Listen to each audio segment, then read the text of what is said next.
I'm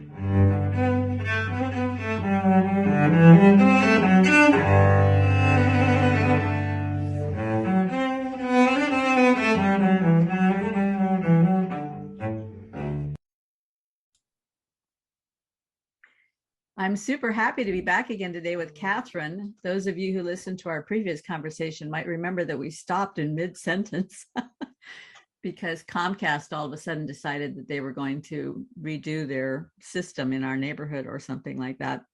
But anyway, we're back again. And this time, Kathryn wants to talk about a couple of things that I think are going to be very interesting. One is the idea of perception, how it differs between the left and the right hemispheres based on the work of Iain McGilchrist.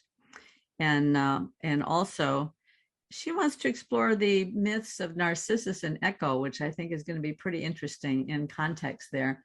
And especially, maybe we should start with another idea that you have, Kathryn, because you mentioned Narcissus and Echo, and that story takes place in a garden. And you had mentioned before that you felt like painting in your life, that gardening, painting, and Mary all are kind of in relationship in your life. And so I thought maybe you might want to start with that, and then we could move on to Iain McGilchrist. Yeah, okay. Yeah, because I think what happened is they simultaneously happened together, where I began gardening as a first-time gardener, moving from the city to Maine. And as I started to explore the garden, it was just suddenly the structures and at the same time, my son was going to a Waldorf school, and Rudolph Steiner that often talks about the work that Goethe does. And he talks about intelligences in plants. And there was something like I was just intuitively noticing about the plants, like they were, it's like, oh, I'm going to put this over here and then this over here. And certainly there's constraints about who needs wet feet and who needs dry, but something else started to kind of emerge out of the garden. And at the same time, I'm working in clay, and the sculptures that started to emerge were these birds flying and these sort of Mary figures with butterflies and so forth. And so they started to be dispersed around the garden. So it was just all happening together. And at the same time, I was doing theater work, which I shared a little bit in that video that I had shared with you. But I think that it's about connection. And maybe that's where we can kind of pick up the thread that we were before, because we had briefly touched on Ivan Illich's work, and he talks about the friend. And I think that there's something that would be really fun to explore there. And let me see if I can gather my thoughts. I have like a couple notes. But one thing, like when John Vervaeke talks about his work as a dialogos, I remember being a kid and my father saying to me that dialogue is to dial up to God. So when you're in a conversation with another person, like a real conversation and sharing and that exchange and that surprise has that quality to it. And a conversation that is more of like an assertion, it kind of cuts off that connection. And I think that there was something that was happening with the garden, with the artwork, and with this story that was of Mary and her role of saying yes and to participate with this event that was very sad but also very affirming to life, like it was a yes to the world somehow. There's so many threads that I would love to, and I want to simplify, but I came across this wonderful, do you know the writer Wendell Berry? I have listened to a couple of YouTubes of his. I haven't read his work, but I read some poems of his. Yeah, some of his poems. He's really wonderful contribution to our world. But I came across something he said, and it was really interesting. He says that we've tried to define freedom as an escape from all restraint, but free is I can't say this word, etymological. Can you help me with that? Etymological? There you go. Related to friend. So free is at the root of friend. These words come from the same Indo-European root, which carries the sense of dear or beloved. We set our friends free for our love for them, with the implied restraints of faithfulness or loyalty. And this suggests that our identity is located not in the impulse of selfhood, but in deliberately maintained connections. And you said in our last talk, you said to love is to will the good of the other. And that it's this relationship between us. And I would say that that started to emerge for me in the garden. Like there was something, it wasn't like, I mean, I'd always appreciated gardens before, and flowers and all this, but it was something that when I entered this space that I was participating, it was like a different kind of relationship. It was a much deeper one. And at the same time, contemplating Mary's role and going to see these early icons when I went to Florence and saw these early icons from the 13 and 1400s, and that they start to evoke that relationship. Like, what is that relationship between Mary and the Christ child, and what does that mean in relationship to this sort of cosmic story? I don't know if that makes sense. Well, yes, and it's so funny because this morning, as I was doing my reading in the Bible, several months ago, I bought a Word on Fire Bible. Word on Fire is some kind of Catholic organization that's trying to bring beauty back into the world. And so they put together a Bible that's filled with artwork and poetry and commentary from some of the church fathers and from G.K. Chesterton and from Bishop Barron himself. And in one of the little commentaries of the part I was reading, this morning I was reading actually the Annunciation in the book of Luke, right at the beginning of the book of Luke, when the angel comes and tells Mary that she's going to be with child.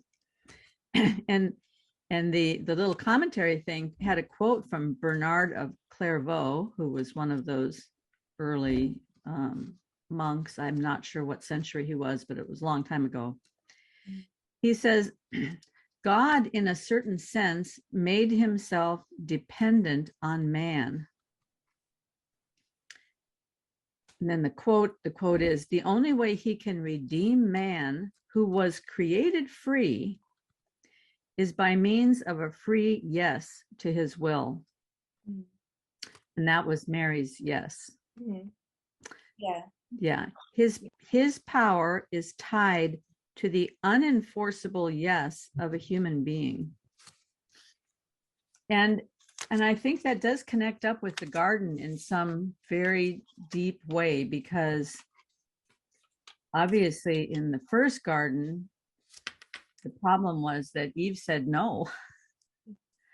God said, do you trust me? Yeah. If you trust me, you won't eat that fruit that's in the middle of the garden. Right. And Mary said, no, I won't trust you. I'm going to trust this snake that's talking to me instead. Right. Yeah. And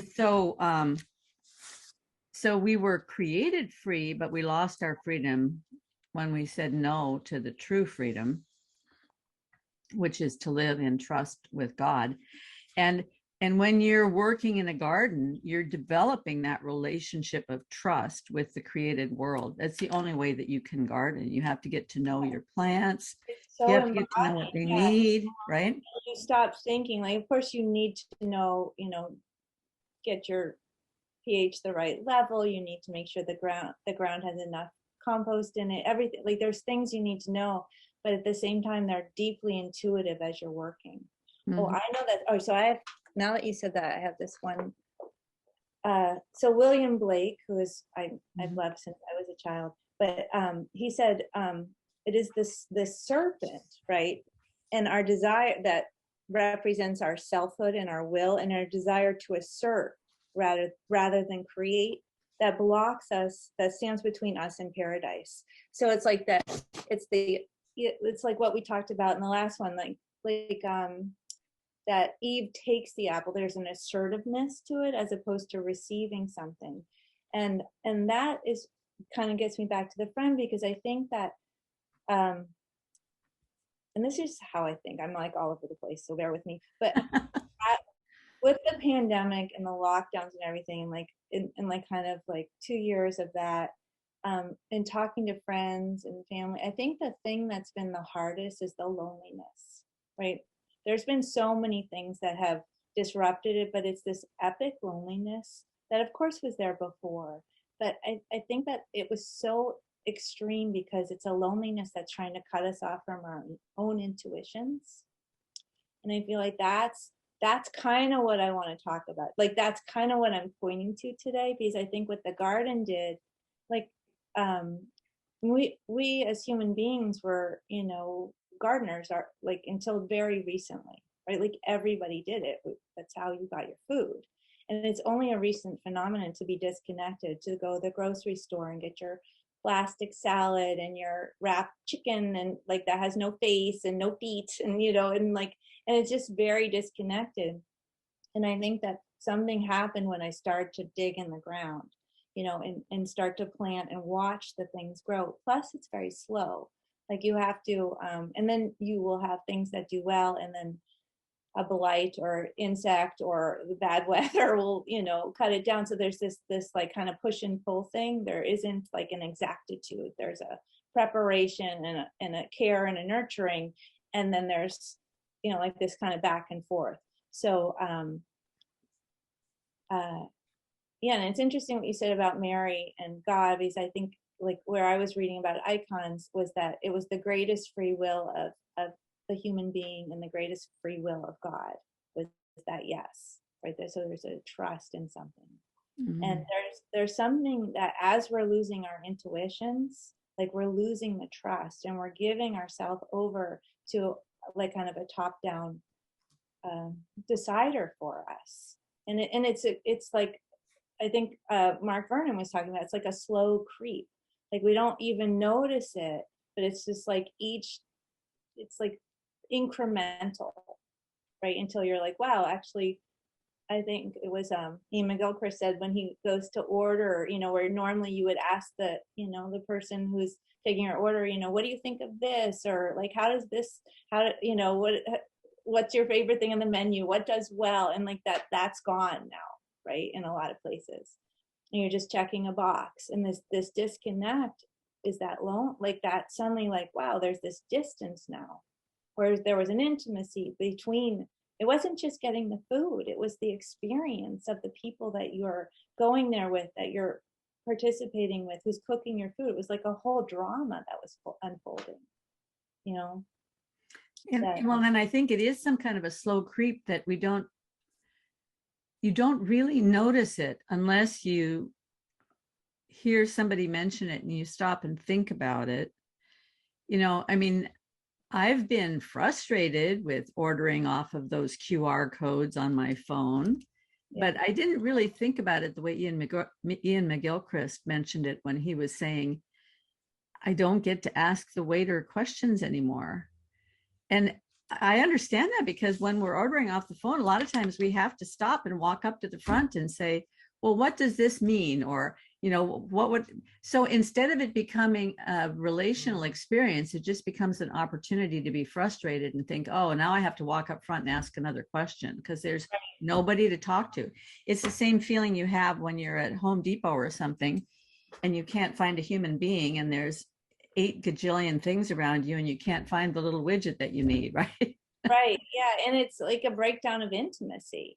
Like and we're intimate beings. Like, I mean, I feel like with the garden, like there's a big difference between, my garden in the backyard, and I was landscaping for a living. So I was working in a lot of other people's gardens, and like, it's just a totally different experience, than me working in my own garden, because it's like, there's something where you create a sacred space because when you work for other people for gardening, it's like they want it to look a particular way. It has a particular standardized vision it isn't even conscious, right? It's just like, this is what we do. This is what everybody does. And, and it loses that sacred quality, And so I think there is something like that, like the local pub where you go and get your food and you get to talk to the person who's ordering from you.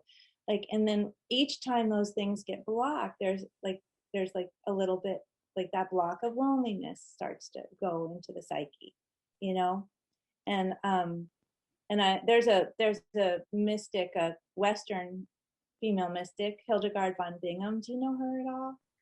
No. It's really wonderful to read right now. So she's 12th century, but she said something, and I'm paraphrasing, but it's something like, we cannot live in a world that is interpreted to us by others, because an interpreted world is not a home.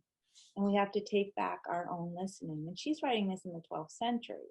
So you see that like the seeds of this are being, this is like a big shift that's starting to happen. We could go a little bit into Rudolph Steiner, because if you want to, in the last. No, that would be good, because you had mentioned that in the last video, and I think that was what you were saying at the very end, just when you got cut off, is that you wanted to talk a little bit about Rudolph Steiner. And I have a very minimal understanding of Rudolph Steiner. I've looked into it a tiny bit, but I would like to learn more. So, yeah. Yeah, well, I think he was really wrestling with the problem of the sort of mechanization of the world, and because Christianity had become so kind of materialized, right, that he's trying to wrestle with that, and it's hard to know where to start with him. But I think, all right, why don't I just start personally? What I drew from it was that we live in a living world, right? That there, in the Waldorf school, like they do in the kindergarten, they do the Grimm's fairy tales, and so I was learning, like, through these stories, we're not just one character in the story, we're all the characters. And so it's like kind of walking us through these different energy systems that we have in ourselves. So the protagonist is male, and then he's going through a journey, right, but to save the female, right? But it's not male female, it's that the masculine part of ourself is trying to go out and protect the feminine part of ourselves and bring them back to a wholeness. And so you're always encountering, like, there's usually, there's patterns, like, Jonathan Pageau likes to talk about patterns, but there's always like the eldest brother who is like more ego driven and like gets drunk in the pub and falls off the quest, and then the second brother that goes out, and these are all the hopeful ones, right, because they're anticipated to succeed, right, but they don't, because they get distracted. And then the youngest brother is the one who ends up going out, and he's like the least anticipated to succeed, right? He's the most flawed. So he's like the one, of course, that this child is going to align with.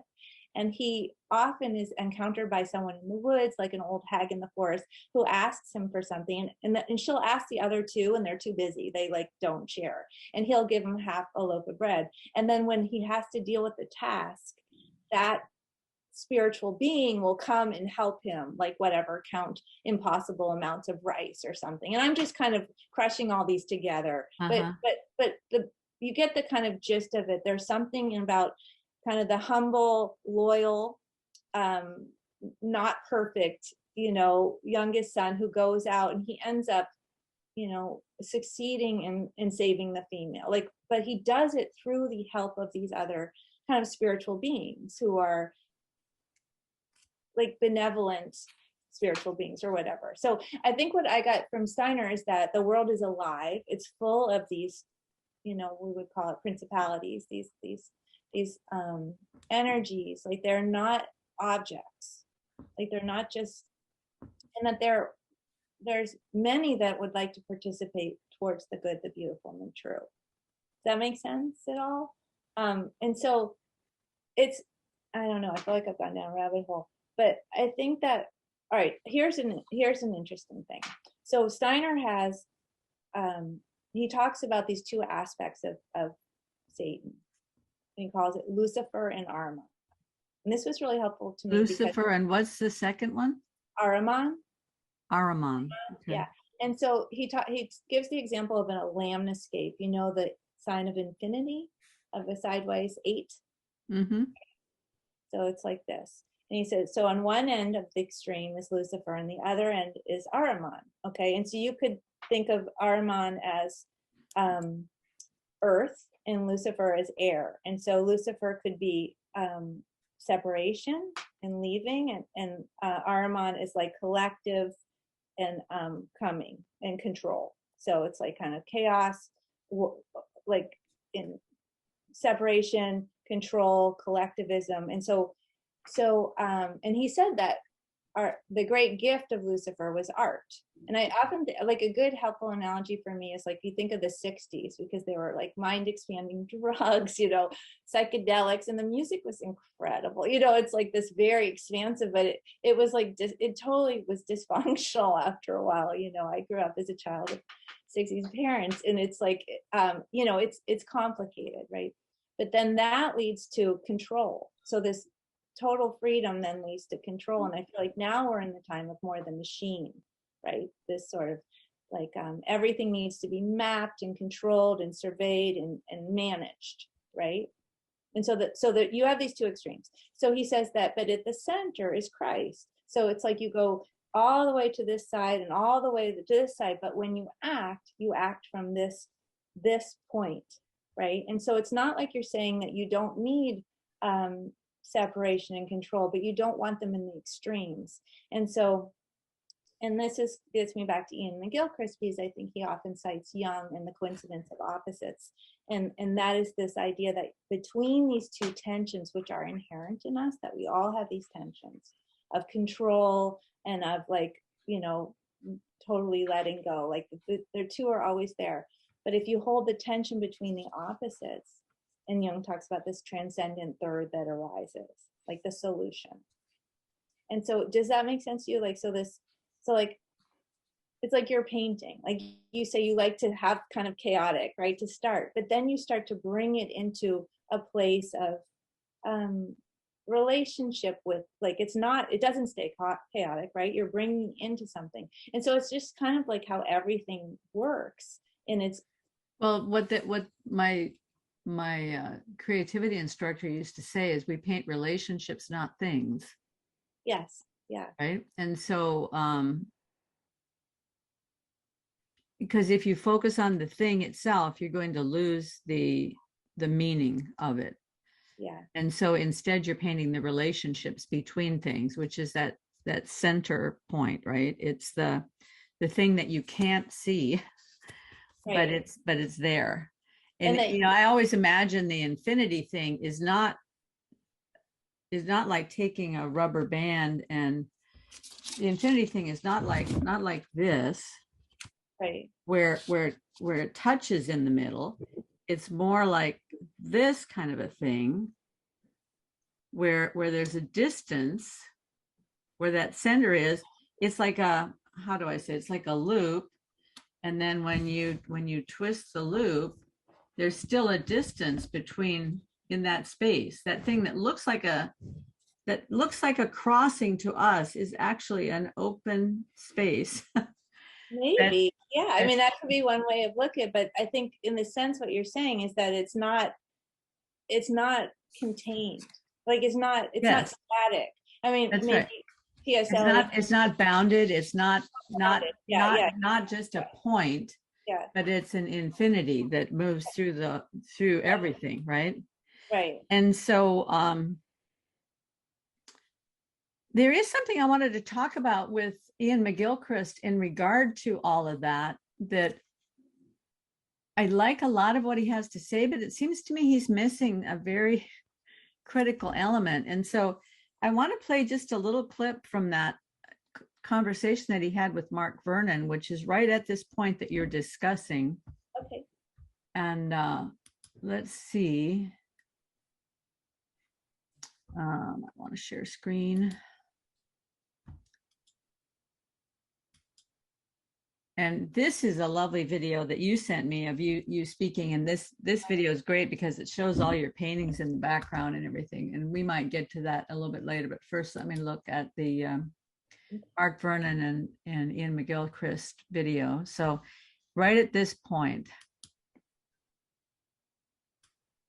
But in any case, the overall point that you make very well is this point exactly, that this thing is bigger than us. It's not that there are all these evil-minded people trying to control us. I mean, there are a few, I'm certain of that, but they're in the minority. What the point I'm making is that there is a drive which is bigger than any one individual or group of individuals that pushes us in this direction. It somehow is the drive that in evolution made us have a very large part of our brain devoted to manipulation. And that is, largely speaking, what the left hemisphere of the brain is for. Not for truth-seeking, not for understanding life and improving its quality, but having power and control, of which a little we all need. But then when it becomes hypertrophied, it takes over and strangles everything else. And what you described there is exactly right. However good people's intentions are, what happens is the money gets spent according to codes. And also it gets... Oh, he goes off talking about this finance thing. And I think what you're speaking to is you can feel his frustration. Like it's like he's able to, and I think this is pretty common, like see what's happening, like to see like, okay, this is what's happening.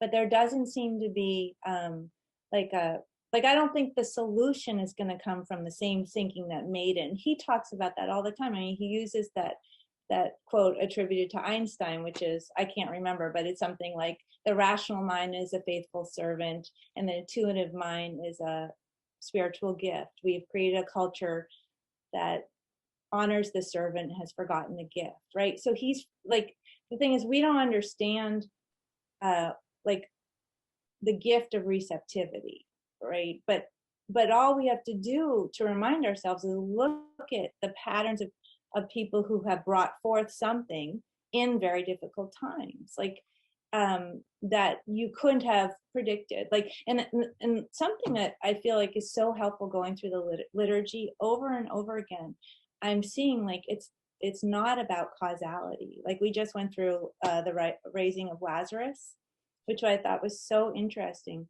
You have to realize I'm a novice, like coming to these stories really for the first time and seeing how powerful they are. But when like that Christ knows that Lazarus is dying and waits, and that they know that if he waits longer than 3 days, the body will be decayed too far. And so there's this anxiety, right? And it's Margaret, right? That he comes and he says to her, Mary. But who's the other sister? Martha.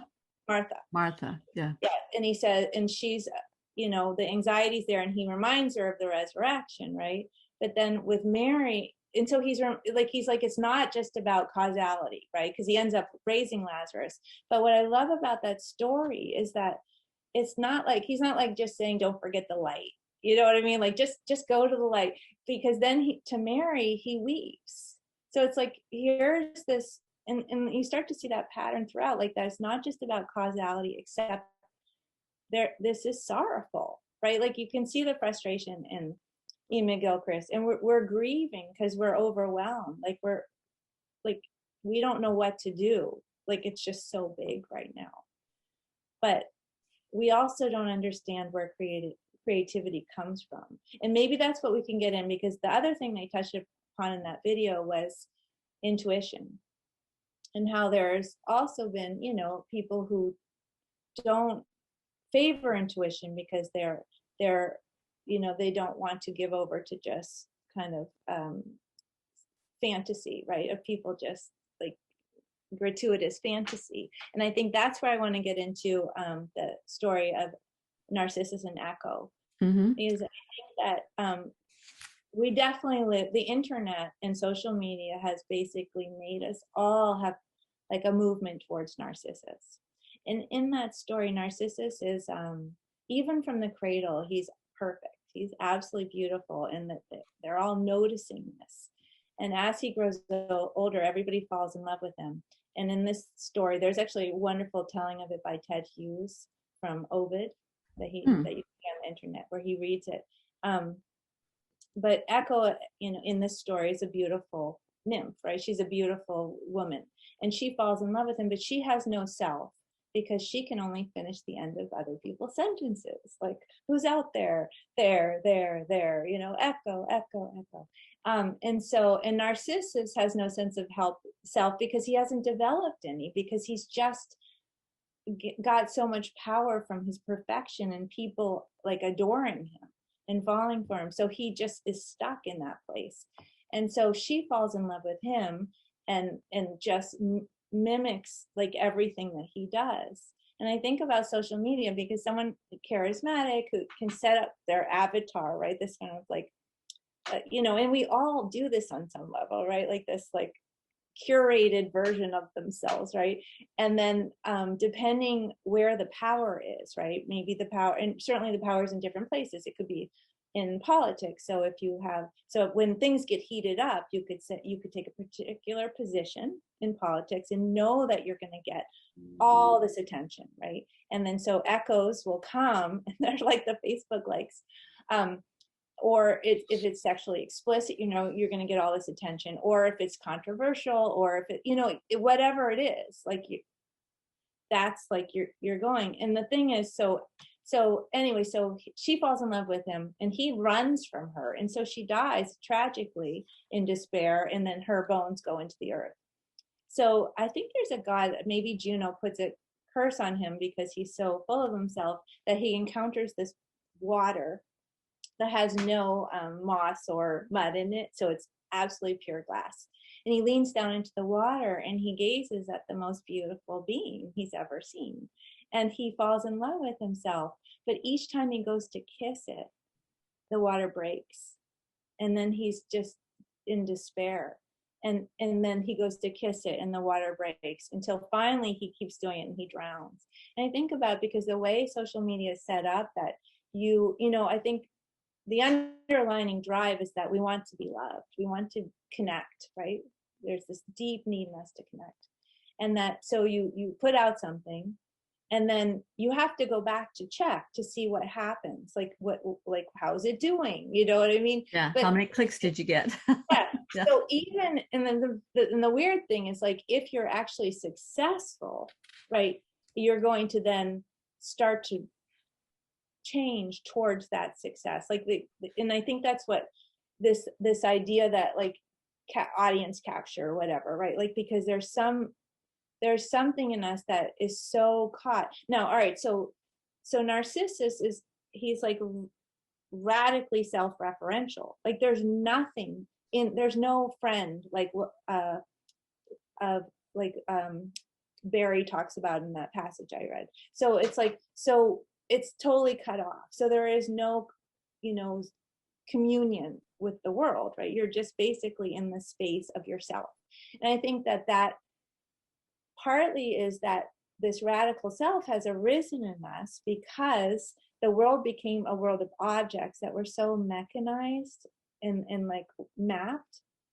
And so you start to have insights, right? You're like, well, my insight is really good, but the thing is, you can't always trust your insights, right? Like sometimes they're not so good, right? They can be paranoid. I mean, there's a writer, Anne Lamott. She's so funny because she says, my mind is like a bad neighborhood. I never like to go there alone at night. You know what I mean? It's like, sure, we have these like wonderful insights and intuitions, but we also have like, really inflated, confused thoughts. I mean, and you had, I think in one of your conversations, I can't remember which one, but maybe it was the one that you told me to watch, but that it was Saint Athanasius who said, God became man so man could become God, right? And then you had said, well, you understood that, but you said the danger of that, like in the New Age movement, right? Like, because it's like it could lead to inflation, which of course it does, because if we think that we're a God, right, then we could go into a place of like, I'm a guru and you have a great insight, and then you're like, oh, okay, now I want to go become a teacher, right? And I want to go do this, and so I think Jordan Peterson is the one that's always quoting Milton, that Satan was the one who fell in love with his own creations, and so that's that's a perfect picture of Narcissus, right? Yeah, totally. Yeah, so right, so each time you see that pattern, and it's like, yeah, so it's I don't know, I guess the friend that, like, I think that leads to epic loneliness, right? Because even if you gain all this power through, if you're a charismatic guru, it's like, it's false power because it's empty, right? It's not connected to like an authentic, loyal friend and caring for the other, right? It's and so I think that is a major problem right now, because we don't know what to do. Like, we don't know what to do with our grief. We don't know how to share with others. So we have these, and especially in lockdown, and then I think we're all kind of conditioned to not really even, venture out as much as we used to anyways now. I mean, even when I go to the supermarket, still a lot of people are masked and stuff. So there's still a lot of, trepidation about socializing, but the online space gets more and more activity, right? And Well, I think even pre-COVID, we had the epic loneliness, but COVID was probably good because it awakened us to the loneliness. yeah, Because pre-COVID, we already had the very severe polarization of people in their little silos of their ideologies that they're trapped inside of. right, And they had the belief that they actually had all these friends because they're all together in a movement and they're activists fighting for some, with their banners out there on the street, fighting for something. But the truth is that they didn't have real communication with each other because they all were just saying the same words. It's right, not like there was anything real or true coming from inside each person, expressing themselves and being accepted for who they really are. They were just all saying the same words so that they would all accept each other at this ideological level. So right, people thought that they had friendships, but those weren't really friendships. That wasn't really community. And I think that sort of started to become more apparent during the whole COVID thing because, some of the masks start coming off. At the same time you're putting on the mask, some of the masks start coming off. yeah, And it did shake things up. It's interesting. And it did create a lot of really wonderful small communities. I felt that for myself, right? There was like a natural emergent thing. And I think that's also what maybe could have been, and I think Vernon was trying to say that, like, that there's things that will come that we don't know what they are out of this situation. But yeah, I almost had a thought with that. well, the thing I wanted to go back to in talking about that little video clip is when Iain McGilchrist is talking about what the problem is. I think he rightly concludes that it's not as though there's some evil cabal of people making all these plans about how to destroy the world or how to take away our freedom. Although he said there probably are a few people like that, but it's certainly not, not a majority by any means.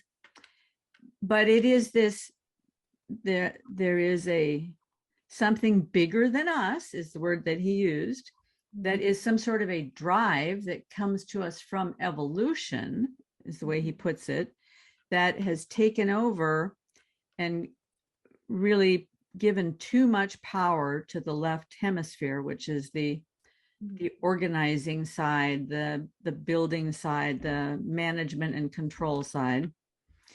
And when he starts talking that way, I feel like he, like many other scientists, is just not willing to take a really good look at what sin is. Because if you can shift everything onto medical terminology or cognitive science about how the left and right hemisphere are out of balance and therefore we do these things, it's not my fault, my left hemisphere made me do it. So and I think he's leaving out a lot of the picture, because when I was reading The Master and His Emissary, it sounded like somebody else was talking in our channel. Did you hear that? I don't think so. I didn't hear it. Okay. probably only came through from my side. Or it might be that my video is trying to ramp up again. Sometimes it does that. Anyway, so The Master and His Emissary, where he talks about the left and right hemispheres and their roles. And he talks about how the right hand is linked up with the left hemisphere and the left hand is linked up with the right hemisphere. So the left hand tends to just do random motions of exploring, but the right hand is for grasping, because the right hand is hooked up to the left hemisphere. So it's for grasping and small motor skills and writing and all of these kinds of things that are attached to the left hemisphere. And as he describes the two hemispheres, he is talking about the right hemisphere actually being the master and the one that should be ultimately in control of everything. And the left hemisphere should just be the servant. But it seems to me that there's much more of a balance going on there, because what he's really talking about is the exploration of the unknown and the management of the known. And so the unknown and the known is the order and the chaos, but they both have good sides and bad sides, especially when you look at it through the Jordan Peterson lens, right? So there's good things about what the left hemisphere does, and there's bad things, and there's good things about what the right hemisphere does, and there's bad things. And the order and chaos lens, I think, is pretty useful, because in my mind, you're not really talking about a servant and a master so much as you're talking about a marriage. And a marriage requires communication. And so what happens is, if one of the marriage partners decides to stop communicating, that's where the problem comes in. Yeah. But that's a sin problem. And that sin problem in our world has gotten significantly worse in the last couple hundred years, when God was kind of thrown out of the picture. Yeah. People don't want to look at God, think about God, talk about God anymore, because we don't need God. We're technologically superior. We are the masters of our own. Right. And part of that is a symptom of being overly rational beings. I wonder if this would be helpful to think about, because let's go back to Steiner for a second, because he's basically saying it's like a you. Okay. So when we first became human, the first humans were in a state of like kind of like a baby in the womb. Like we couldn't, he said we could perceive, like look up at the stars and they were beings, the everything was connected. We weren't separate from anything, right? But we weren't conscious. And so there was a collective kind of, just maybe it was super right hemisphere, right? Because everything was connection, right? Even the point when you learn about ancient Egypt. So when a pharaoh would die, and be replaced, that everybody who was related to that part of that pharaoh would walk into a grave and be buried alive without fighting. Like it was just like, this is what happens, and now we're at the place where, I mean, you can't go to the grocery store without a mask on. Like what happened between those places? But so he talks about, so we go down the U, and then there's separation. And so think about, a child is born, and then when they go, they're still connected to the mother. They still think they're part of the mother's body, and then as they get older, there's like age 2, they start to say, I, me, and then teenagers are really, separate, like, because they're rebelling, they're going off.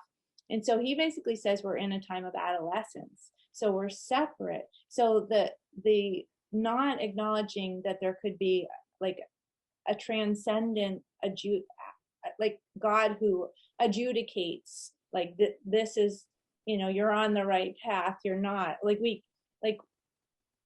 we're just like full of like these adolescent drives, because we have so much, and we were creating technologies to feed those drives, right? Like to have fast food and to have immediate gratification. Like we can't just sit still and be, like everything is as T.S. Eliot writes, a distraction from distraction with distraction, right? And then that also leads to this epic loneliness, because I think when it comes down to it, it's like we want to be part, like we want to be connected, and we would not conscious of it, but connected to the ultimate connection, which would be God, right? But without a culture that has any vocabulary for that, we just feel like something's missing. There's this hole. And so we try to fill it. So, but he also, the possibility of then that we go up the U, and I think is what Mark Vernon is really trying to talk about when he talks about Dante and Owen Barfield and a little bit of Steiner, is that then we come up the U and then we consciously are participate in full participation. And it's kind of like when T.S. Eliot writes in his four quartets, we shall not cease from exploration. At the end of our exploring, we will arrive from where we started and know it for the first time. So we're no longer these infants in the womb, but we can return with this, the sense of connectedness through our experiences, right? And ideally, that's what each of our lives could be. We go and we make mistakes and we go off into the world, and then we come back like the prodigal son. His arms are open and received, right? But I guess what I'm saying is, don't you think realistically that has been the experience of all human beings from the beginning of human beings? I don't think so. Because if you like, I'm really interested in looking at how consciousness looks like it's changing through different civilizations. So hold on, just let me flesh this out for a second, because yes, in the garden, certainly they were one with their environment, they were one with the Lord, but then they were put out of the garden, and immediately in scripture, when they're put out of the garden, history starts and all these things start happening. And it isn't very long before the whole thing is an utter catastrophe. And it's so bad that the flood comes along, because there was this radical separation and this distance. And, they hit the bottom of the U almost immediately. The rebellion of Cain against his brother Abel was instantaneous, right? And then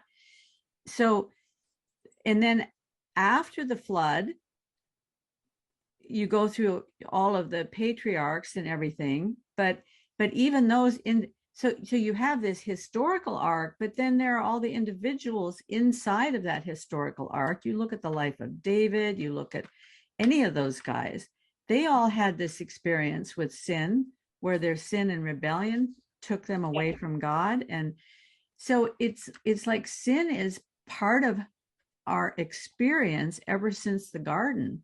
And I don't think we can pin it on some scientific perspective on how the hemispheres work. Because first of all, if I believe, and I do believe, that my mind and my body and my life is a gift from the Creator, which means he created my mind, he created my brain with two hemispheres, and there was a purpose for those two hemispheres, even if the purpose is for opponent processing, so that each hemisphere can grow and gain and get more gain out of the opponent processing, in the same way that a marriage works. You come at things from two different perspectives, and sometimes there's some wrestling that goes on, but if you keep at it, you come up with something better ultimately. And so to me, it's just, I don't like that idea of his that it's just a product of evolution, and that we're changing evolutionarily to become more like this, because I think we've been like this from the beginning. Yeah, I mean, it's just his framing. I mean, I don't know. It's just, that there's just people who are not going to be comfortable with looking at it from the point of view that you have it. Right? Yeah, I know. All of the different patterns, like see where it does match up. Because I mean, we also did last night. We're doing services all week, but we did the reading of the cursing of the fig tree, and it just makes me think, because so in the garden, that Adam and Eve put the fig leaves on them, right? And then so there's so much about garments, right, throughout this whole thing, and like that's their garment. But then when he curses the fig tree, and I actually photographed it because it was such a great line. I thought it was so helpful. Let me see if I can just grab it really quick. O wretched soul, think of thy last hours. Be dismayed at the rebuking of the fig tree. Act in double the talent given to thee with a fatigue-loving purpose. I love that line, a fatigue-loving purpose. Like, so that we each have these, he's saying, don't, I mean, this is how I'm reading it. Like, you can't do this alone, right? You have been seeded a gift. You don't, your talent, maybe you don't know what it is. So, but just keep working it with a fatigue-loving purpose. Awake, watching and crying out, lest we remain outside the chamber of Christ. And like somebody, most Now, just let me clarify. Did you say fatigue? yeah, fatigue-loving purpose.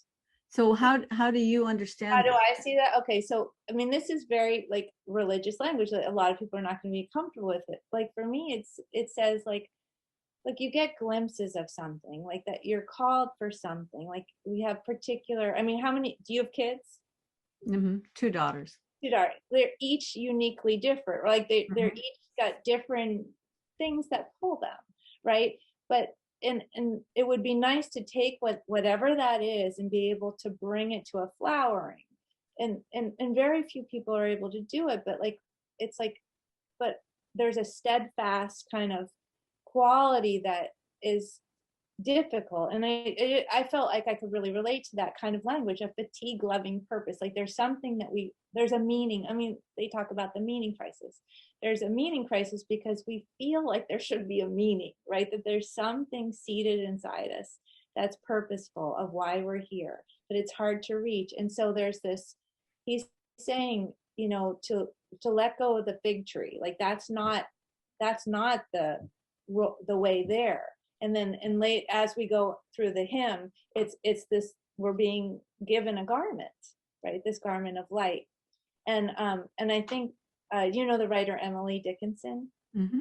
She wrote this line that I love. She said, "The only commandment I ever obeyed, consider the lilies." And I love that line because it's like, you know, the lilies neither toil nor spin. They're not asserting themselves. But they're so beautiful and like this. You have this image, right? Of, and I think it says something like, "Do you think that God didn't give you a garment or a raiment as that?" And so this idea that there's knowing, but then there's knowing, like really knowing, deeply intuitive knowing, right? That we get glimpses, and once in a while we go there. And I think that memory of it brings us grief because it's hard to get back to it, right? So I'm thinking of the fatigue loving purpose is the remembering of that, and then to go back. It's like the passage is asking us to continue on with that. Don't give up on it, right? Keep at it. I can see that you have a deep knowing about that, but I'm still I'm trying to grasp the fatigue. What does how do fatigue and loving connect? Because it's work, right? It's like, it's not just like you're just receiving, right? Like, so it's not like a light is going to just be switched. It's not just Christ saying to Martha the resurrection. It's Mary weeping and him weeping with her. Like, so the fatigue is this, that it's difficult, that there's going to be grief, there's going to be. It's like do not forsake the assembling together. Do not give up when things get hard. It's that kind of a thing. Even when it's difficult, we persist, and that's part of the glory is in the persisting and the moving through the challenges. And when you're talking about the fig tree thing, what you're saying there, if I understand you correctly, is that when the priest said don't focus on the fig tree anymore, because the fig tree was our means of covering ourselves. The fig tree was the means of trying to make ourselves invulnerable. And it was also deceptive, right? It was like it was deceptive. Deceptive. Oh, okay. Well, kind of, because you're no longer, well, it's separateness. Mm-hmm. I mean, there's no words, because I feel like if we pull it apart too much, we lose. Yes, you're right. That there's something. Yeah, it's like there's a break, right? It represents the break, and I think it's pointing to the fatigue loving purpose to trust that you keep going. I mean, you certainly see that with people who are great writers or great. It's like a. I mean, in a way, it could be considered a curse because it's so powerful to be always, returning to this. And an artist will have a particular sensitivity, right, to the world that many people don't notice, and so they often can be very emotional because they're very sensitive to things, and suffer from depression and all that. And so I think it's just pointing to that this is it's we're not machines, right?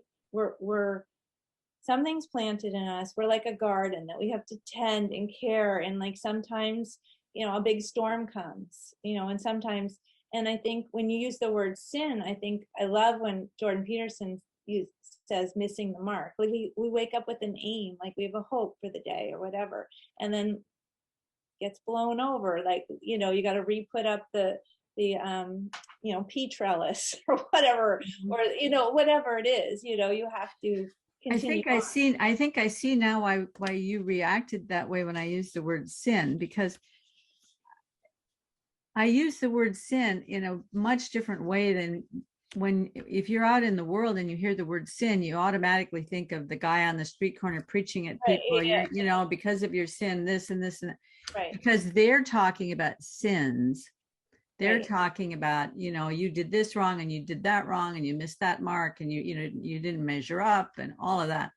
But when I use the word sin, when I use the word sin in the singular, I'm speaking specifically about that first sin in the garden, which was separation. Are you going to say yes, or are you going to say no to trusting God? Right. And Eve says yes to the serpent, because the serpent right. says, did God really say such and such? Yeah. So, and I think that's like the same with the William Blake line, is that it's the pride that blocks us, right? Yes, because we absolutely. are asserting our own. And I think this is what Iain McGilchrist is trying to say about the left hemisphere, is that it's like we're asserting an artifice on creation, like we're building this whole structure that, like, it's obviously not matching up with creation, because we're disrupting so many of the natural patterns. We're and it's unending. I mean, and here's another like role for Narcissus, because you have people who are extraordinarily powerful, who are now to stop global warming, are going to put droplets in clouds, or experimenting with genetically modified mosquito. I mean, it's like, did we ever entertain unintended consequences for things? It's like, and at what point do we just keep trying to fix everything with another problem? What is that saying? It's like you cut off one hydra head and 7 more grow, right? Like it's like we're just doing that like everywhere all the time right now. Well, and we're so good at deceiving ourselves to believe that what we're doing is for the greater good.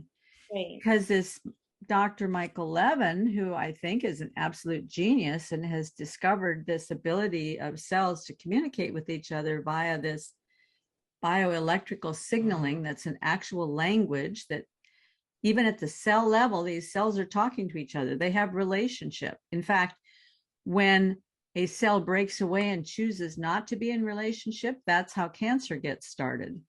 I heard a little bit of that because I was listening to Paul talk, and I haven't listened to the whole thing, but I thought that was so interesting, because he was saying how there's like outer events that cause cancer, but then when they were able to allow the cells to communicate, those like carcinogens that would cause cancer were prevented from causing the cancer. Was that because the cells? Now that's something I haven't heard, but that would certainly but then sense. It gets back to like this sort of the communication, right? Like that if the world is built, reality is about communication, because if we were truly in touch with our intuition and our communication, we would be able to work with nature in a way that wasn't detrimental, like that would also allow us to have, like have a home and to nature to also exist without, what is it? It's like be fruitful, multiply. It didn't say go and like, genetically modify everything and like, cause extinctions, like through things but the thing that happens with a guy like Michael Levin, who's got this amazing mind, and his intention is to find a way to help people regrow a limb if their limb gets cut off, or if they and his intention is to find a way to heal cancer, and his good intentions, but in the process what he's doing is he's finding ways for these cells to separate cells, undifferentiated cells, away from the body that they're in, and let them talk to each other to create an entirely new organism. Oh my God. And he has some entirely new, I mean, here's an interesting thing. So in one of their experiments, that they found that within, I think he said within 48 hours, these cells had created a new species, a new organism, a new species of a sort that had never existed before. So that in itself says something about evolution, that it doesn't take millions of years for a new species to arise. It only takes a certain an interruption from the natural process. Some sort of an interruption comes in, and these cells will get separated away from what they have been communicating about, which is their telos. He doesn't use the word telos, and he would never use it, and he would get really angry if you did. But what else can it be? You have a bunch of undifferentiated cells. They talk to each other and they say, you go over there and you make the eye. You guys go over there and you make the leg. Yeah. Everybody has a purpose, but they have to communicate with each other in order to kind of help each other go and fulfill their purposes. And then that's how a human being gets constructed. That's the way it works. Wow. And to me, that's very beautiful and very mysterious. But in his mind, it's just a function of particles and electrical signals. And well, and I think that runs the danger, because the technology is so advanced now, and it's like we can play God. Yep. And then what I was going to say is, when they say to him, don't you feel like you're kind of playing God there? And he says, I really get frustrated with people who ask questions like that, because what am I supposed to do? If I have the ability to help somebody regrow a leg, which is what we're aiming for, shouldn't we be helping people? And, on one side of it, yes, of course. It's the same argument that they used with Jesus when he asked the person to stretch out their hand, their withered hand, but it was the Sabbath. And so the Pharisees got all over him saying, how can you do this on the Sabbath? You're doing work on the Sabbath. And well, shouldn't we be healing people? Yes, but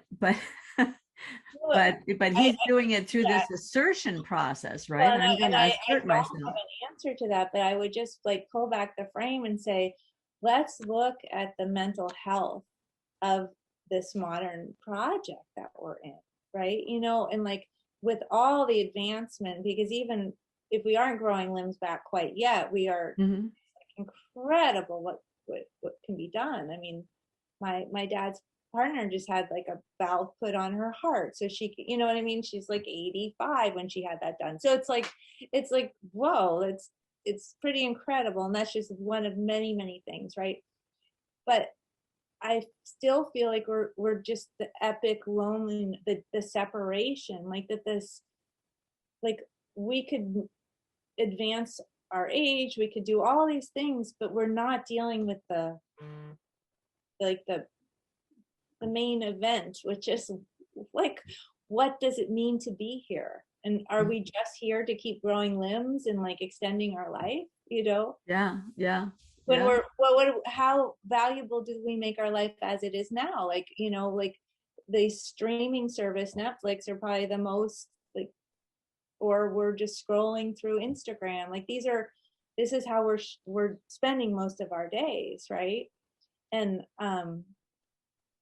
yeah, it's a curious time. But so I think that when we go back to these larger questions, like what does it mean to be here? And then you start to listen, and you notice when you start to come alive, like when you're in a flow state, when you're, you for a while painting was really exciting to you. Maybe it's now conversations, but you're allowing that energy to flow into different places. And I think that gives us hints to something.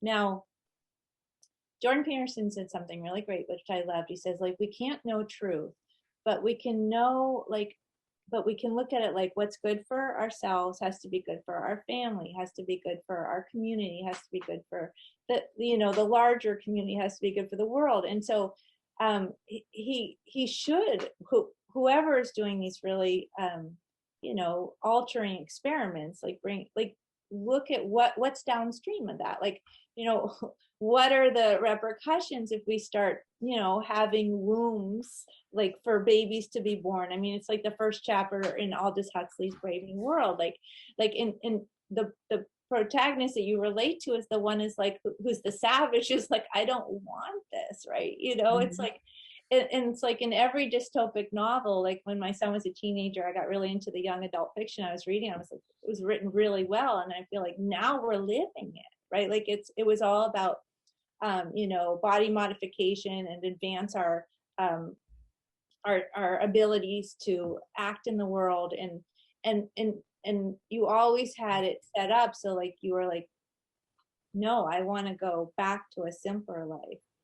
And Iain McGilchrist gets into this. He's like, he doesn't even know how to like use his, I forget what he said, but it was like the toaster or something. Like I have a coffee machine. I've never put the timer on it. There's so many settings. And it's like, how many settings do we need? And it's like, I know, I just got a new rice cooker because my other one finally died. And it doesn't just have an on-off button and a white rice and a brown rice like my old one used to have. Now it has like 12 different settings that it could have. And of course, the print is so small that I can't read them anyway. Yeah, and it's like everything is like that now. Yeah. It's like, and I think it was funny because when the lockdown happened, it was suddenly everybody was baking bread. Do you remember that? Like everybody went back to like the Stone Age, and then they're posting their bread they made because it was like the first time they'd ever baked bread. But so there's something in us that realizes like too much distraction and complexity is just totally overwhelming, and so there's like this place, there's like maybe the sweet spot, of like, yes, let's help, let's I mean, I can't even comment on the growing back the leg thing because I can't. I mean, we do live in the time of Prometheus. It's like everything is like, what can we invent next? Like, what's the next thing? I mean, I hear they even have technology to put your iPhone in your hand now, right? So you can, and that some people are already doing it, and so it's like, I don't know about all this.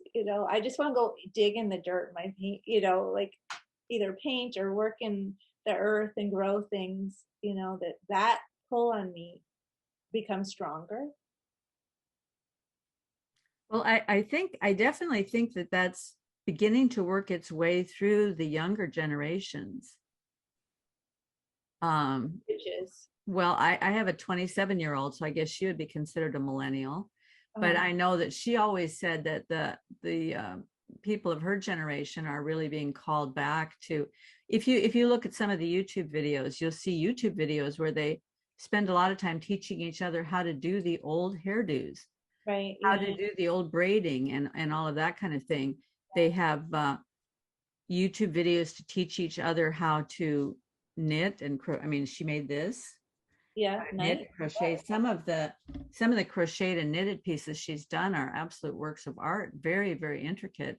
And they learn all of that from YouTube, and they watch all the YouTube videos about how to cook from scratch.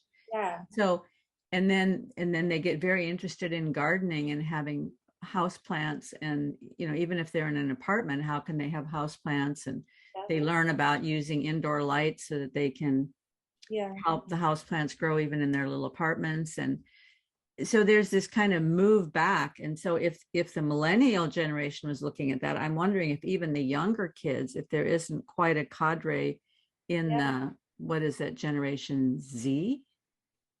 Is that the newest generation? Yeah, because they're the last letter of the alphabet. So Yeah, where maybe even some of them will get back to the whole biodynamic farming. I mean, well, these things come in waves because so I was first married back in 1969, and we had a little hobby farm, 50 acres with 50 cows and ducks and geese and chickens and goats, and we did the milking and all of that kind of thing. We had a great big garden. We made all our own food, and we were researching organic gardening and trying to do as much as we could with organic gardening. There was a big book back in those days called the Good Earth Catalog, or the Whole Earth Catalog, where you could buy all the stuff that you needed, but you could also learn all these things. It was like a big catalog, like that thick, almost like a magazine.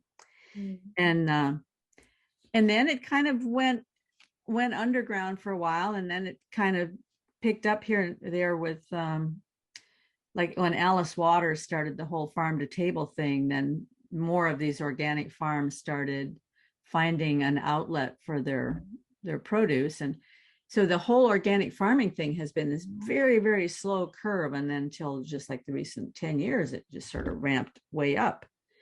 So but then it's become like corporate America too. I mean, it's like, yes, well, they always take advantage. Anything that starts to poke its little head up, right. And so that's why, like, these are archetypal stories, like, because anything that gets too big and it just becomes, it loses the spirit that it was, right? I remember when Ben and Jerry's sold their company, right? It was like I don't know, Coca-Cola bought it or something. I don't know. It was like something like, but yeah, I think it's an interesting moment. I would like to have faith. Jung always talked about the compensatory dream world, like, so that, and he always quoted Holderlin, who said, danger itself fosters the rescuing power. So there's something that when things become so extreme in one way, that there'll be a natural emergence of something in the opposite. But it is definitely a unique time because of the technological power, which is new. Who said that? Danger itself fosters the rescuing power? Holderlin. He was a poet, like 19th century, like late 1800s.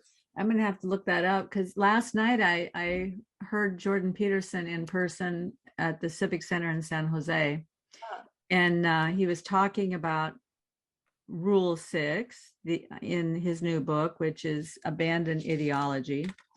But he went far afield from that, as he usually does. And the main point that he was making, he started weaving all the biblical stories together. And then at the very end, he got to the place where he was talking about the cross. And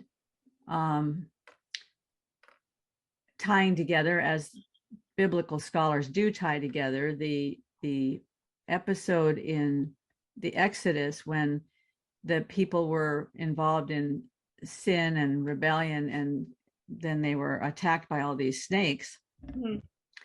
And Moses went to speak to God about this, and God said, take your staff and make a bronze staff and put a bronze snake on the staff and hold it up, and those who look to the snake will not be poisoned.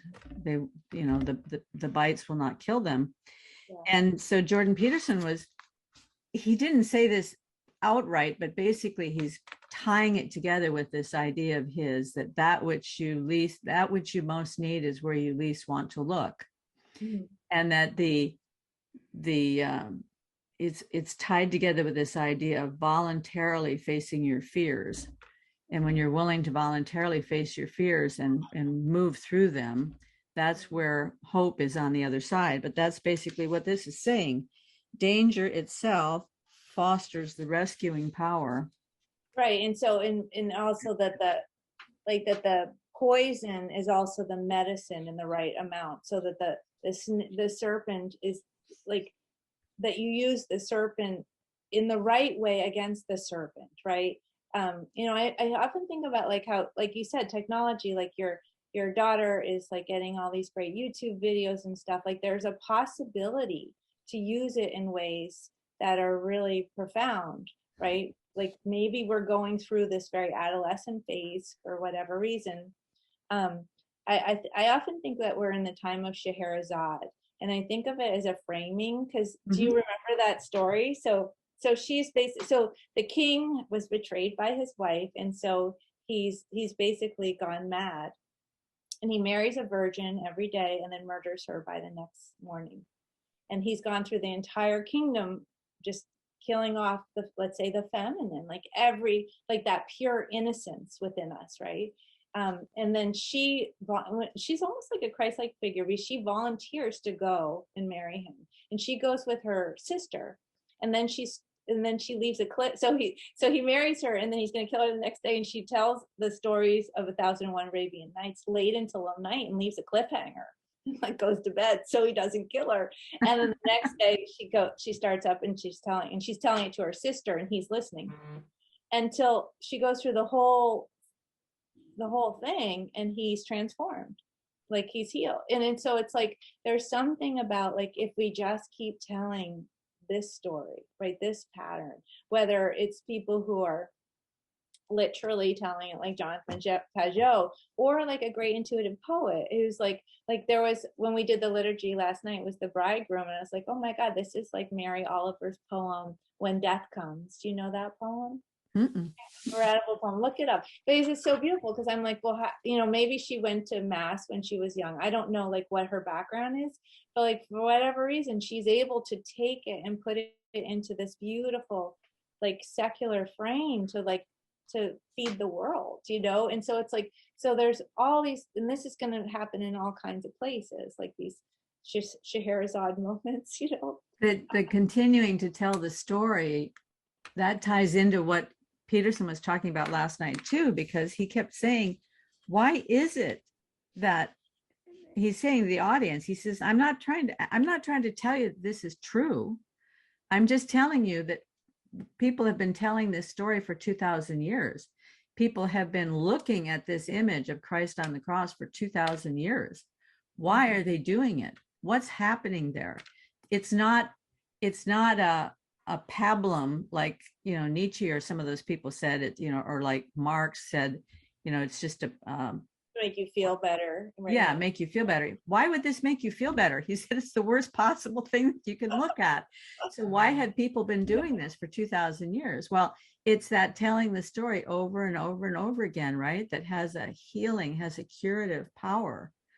Yeah, and it's like, even if we're not using that language, we're telling the story, like like we have those presuppositions in the patterns of the stories that we most like, right? Like this idea that of self-sacrifice, those are the heroes we love, right? Like that they give themselves for something greater, for the vulnerable, the ones that need them. And it's like we're never going to get sick of this story. So whether it, like, it's silly to debate whether it's like historically true or not. It's like, it's true because it's what we long for, in that sense. Well, and this was a kind of weird thing. It was a juxtaposition that he made where he didn't come right out and say it, but he spent some time talking about this idea that the idea of it doesn't matter whether you win or lose, it's how you play the game.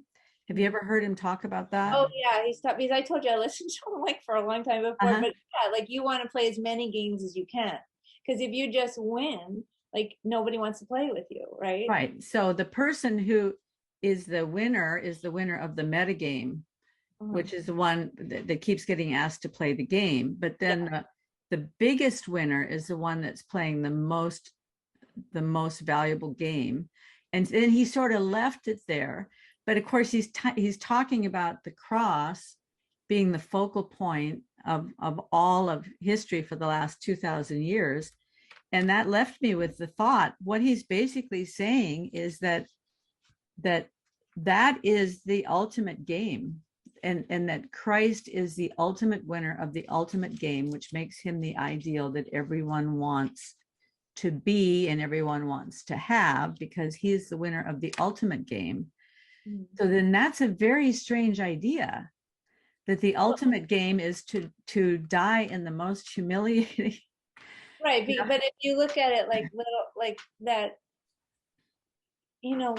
it's more like, I feel like I almost had a thought, but if you don't look at it so literally like that, but like when you are having a difficult time with someone, right? And like if you're just in a place of like pridefulness, like you're in competition with them. But if it's someone you really love and you care about, you have to have some reconciliation between it. And sometimes you just have to let go, right? And like just sacrifice what you thought was right, and then you start to see from that other person that's received, and they then start to be more generous, right? So there's something that happens between that space, that which is true, which is real, like that there's something mysterious like between those two. And what's the alternative? The alternative is to be in competition, right?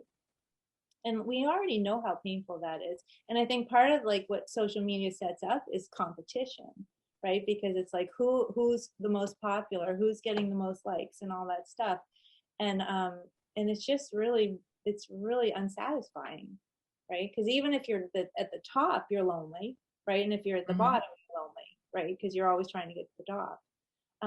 But as opposed to if you're having an exchange of something that is like, sometimes you have to like go and help someone else and let go, and then sometimes they have to do that for you, and then it's like it's a game that you can keep playing, right? Because people want to play. I don't know, I'm kind of all over the place with that, but I'm trying to pick up on what, like, I do feel like there's something about that story, which is in, you start to see how it's in everything. Maybe it was also, I listened to Jonathan talking to Tammy Peterson about the crucifixion, and he was just talking about, it's like what you attend to, about attention. And so where do we put our attention? If our attention is just going to be like, I need to win the game, I need to get as much power as I can, right? Then all your attention is that. You may succeed in that, but you actually lose because you've alienated all these other, well, because now you're in competition with everybody, right? But and there's a line from a William Blake poem, which is a very strange, mysterious poem, but he's just talking about how these different epochs manifest different energies. And the line is, the altering eye alters all. And I love that line, because there's something like when we start to if you start to frame it in the light of the crucifixion, like the highest good, like of Christ and what he's doing, like each time when we read the Beatitudes, I'm like, this is so deep. Like it just keeps kind of working on you. And it's not like flicking a switch. It's like something like when you go back to that, that God is saying yes and Mary is saying yes. Like there's not power over one, like over the other. There's like this communion of yes.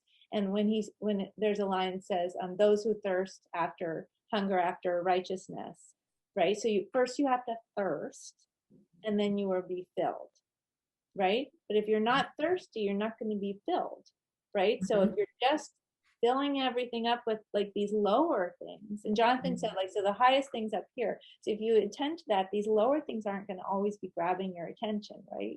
But if you're attending down here, you're just going to be doing this every night, whether it's whatever, eating chocolate cake or drinking too much alcohol or just gossiping, whatever it is, right? It's going to drag you down. So it's like it's just an incredible story, Well, I really like what you said there about and I mean, it's some of these things are like so obvious, and you think, well, yes, that's obvious, but it's obvious in a way that's so deep. So the idea that unless you thirst, you're not going to be filled. Unless you hunger, you're not going to be filled, right? So that's true on a spiritual level. I mean, sometimes I pray for people that are far from God or that hostile towards him. I pray that they will develop a hunger for him, because we used to do this thing when I was a missionary, and we would have chapel at the end of our English class. And in the chapel, we would always try to give some little brief illustration. And one of the illustrations we used was I would give a beautifully wrapped gift to my husband, and then he would just stand there looking at it and smiling and saying, "Thank you," but then he wouldn't do anything with it. So if you don't open the gift, if you're not curious about what's inside and open it and then use it, let it become a part of you, then it's useless, right? So we can have this beautiful offer of becoming one with Christ, but if we're not interested, if we're not hungry, and if we're not willing to open it, I mean, there's all these different things that have to happen, Right. Which I guess the Calvinists would say, well, you're putting too much emphasis on human power, but really there has to be a yes on both sides. It's true, because it's like, like you don't make the painting until you start to get the supplies and the dry. Well, first comes the hunger for it to make the painting, right? But then you have to go out and you have to get the supplies, and you had, like you said, you were taking a course, right? You were learning and you were inspired and all this stuff. And then as you're doing it, like something starts to take off, right? Like that is surprising. And so it's a combination. It's not like you're just you just arrived. And that's why, like, sometimes I have like all different, I hope I'm not offending anyone, but sometimes when people say, he is risen, I'm just like, it like almost feels the same to me as like, just go towards the light, if it's a new age person, because it's like, it's not mechanical. Do you know what I mean? Like it's a journey of surprise, 2 steps back, 3 steps forward, it's like, and it's a practice, and it's like, it's weird and hard to see, and you're full of doubt, and then it pulls you, and then you're surprised. It's like, it's so not mechanical. I don't know if that makes sense. Yeah, absolutely. Yeah, I can totally see what you're saying. On the other hand, there are sometimes, maybe not every year on Easter when they say he has risen, do I have this reaction, but this year, when they said it, I was just ready. I was ready. He is risen indeed, right? And I think it's maybe context, all right, because you felt that, maybe, and I shouldn't judge, because this person felt it too, just like my new age friends on social media are saying, go towards the light. But I guess, like, it's just that so much is propositional now, like that I'm just like, everything is like a sign, or I support this or whatever.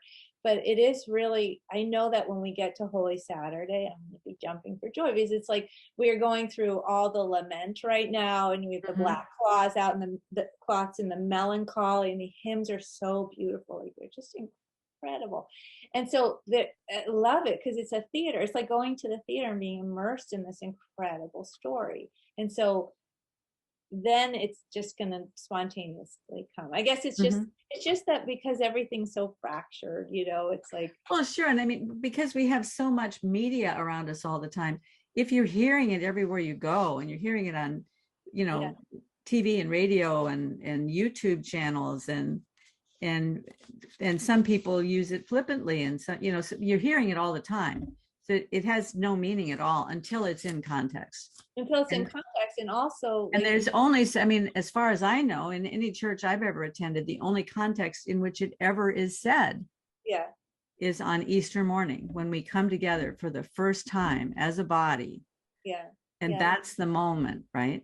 So if you're just throwing it around, or if you're using it as a greeting, I was reading some article the other day that some guy was saying that he tried the whole church thing, but people had all these like secret handshakes, like he is risen indeed, and well, yeah, I mean, if it's like when I greet somebody in the marketplace, I'll say he is risen, and see if they give me back the right answer, then yeah, it seems a little mechanical and weird, But in the context of Easter morning, when you've been waiting to have this opportunity to come together as a body and say that. And I would say when I was first a new believer, it probably didn't mean that much to me, because I didn't understand. Well, there's so much in the scripture about not I'm gonna say some things that, yeah, well, anyway, there are a lot of places in scripture that say don't celebrate times and seasons and special days and all of that. But then the tradition of the church has built up that we have these special times. And I understand the validity of it now much better. But in the early days, I would have said, well, right here in this verse, it says this. And so we shouldn't be celebrating, Right. So you were Easter very or literal Christmas or, about that. yeah. And so I was very legalistic about that.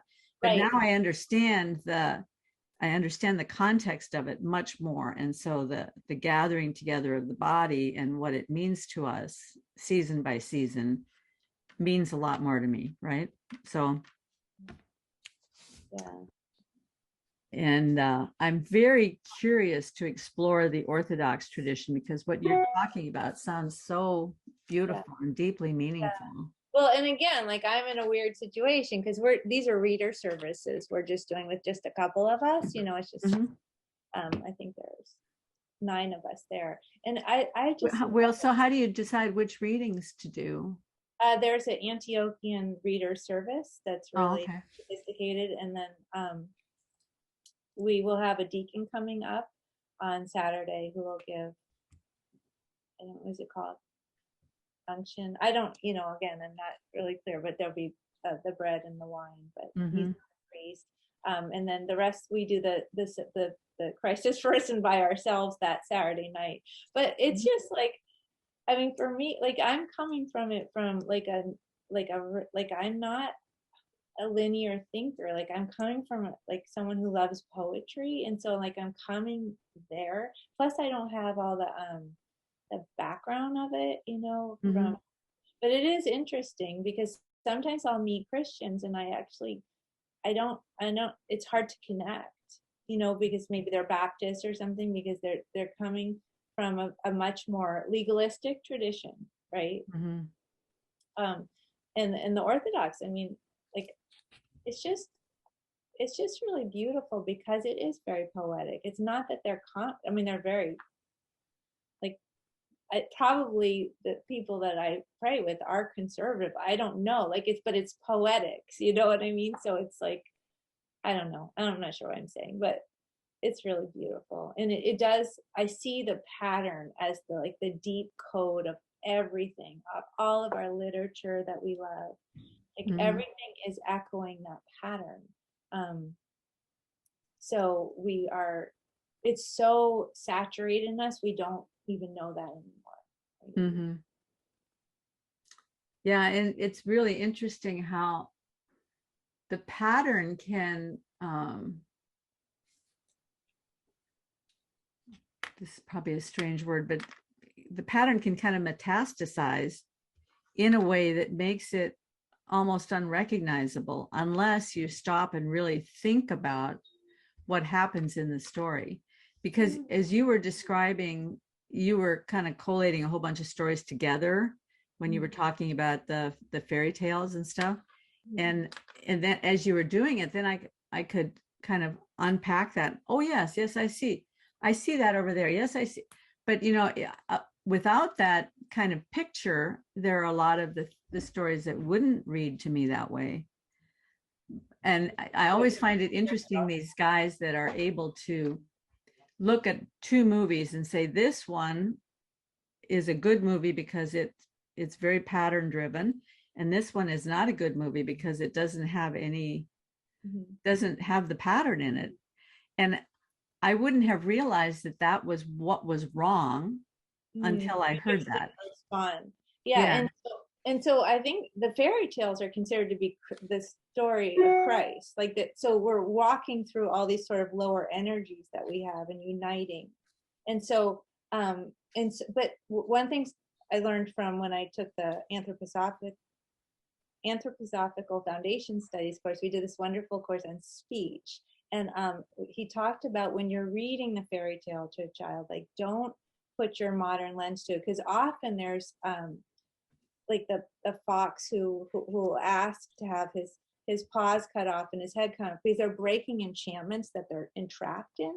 And so it's like kind of like Christ taking the demons out. Like, so there's these processes of breaking these kind of wasteland enchantments. And so you don't say, oh my God, he's cutting off the paws off. You just read it with a little bit of distance, like probably like how you would read the liturgy, like you don't put yourself into it. And that the child just picks up on what I noticed with my son, like we were both, like when I did that, like it actually worked on both of us. Like that it's so deep, just like the liturgy is so deep, like that you could have a little child receiving it and then a very, an adult, an intellectual, or even someone who's not intellect, like it's hitting everybody, right? Mhm. And it's just incredible. And I think a movie that doesn't have the depth, it's just not gonna, it may have great special effects and like, lots of eye candy, but it's just not gonna last because it doesn't meet us in that really deep place. Yeah. It's just passing. The one I'm thinking about right now is that movie called The Eternals. Oh, it was a train wreck from beginning to end, but the visuals were just stunning. It was beautiful. Right. It was captivatingly beautiful, but the story was completely hollow. Yeah, it's really hard because the visual effects are so, like, the technology is so advanced now. Yeah. That we can be seduced by the image so easily, and then before you know, we just wasted a bunch of time. Like, why did we even watch that? I know, that's exactly what we felt. Well, this has been so great, Kathryn. Fun to have a conversation partner. I hope we can talk again sometime because I really learn a lot from you. You're so very literate. You have all these poems right at hand and you have the lines right in your head. I always have to write everything down, and then I've got sticky notes everywhere to try to remind me. Well, maybe when Christy and I work on this project again, I'll reach out to you. She's about to have a baby. She's actually, I think, 5 days overdue right now. So oh my goodness, any moment. Yeah. Wow, congratulations. And you have how old is your son? He's, well, your daughter's age. He's going to be 26 in May. Oh, okay. Yeah. So they're from that generation, and they're right on the edge of the millennial generation. Yeah, it's interesting. Yeah. Well, hope we talk again soon. Yeah, take care. Happy art making. And is it okay if I link to that video that you sent me of your talk? Let me send you the one where I raised the volume on it. Okay. That's the reason I didn't show it today, is because the volume just wasn't quite high enough. But yeah, you inspired me because you seemed to respond to it. I was like, oh, maybe I should share this. Maybe there's some gems in there. No, there's some really good ideas in there, and maybe one of these days we can watch it together and I'll pick your brain about some of those ideas. Yeah. All right. That sounds great. All right, okay. Thanks, Kathryn. Bye-bye.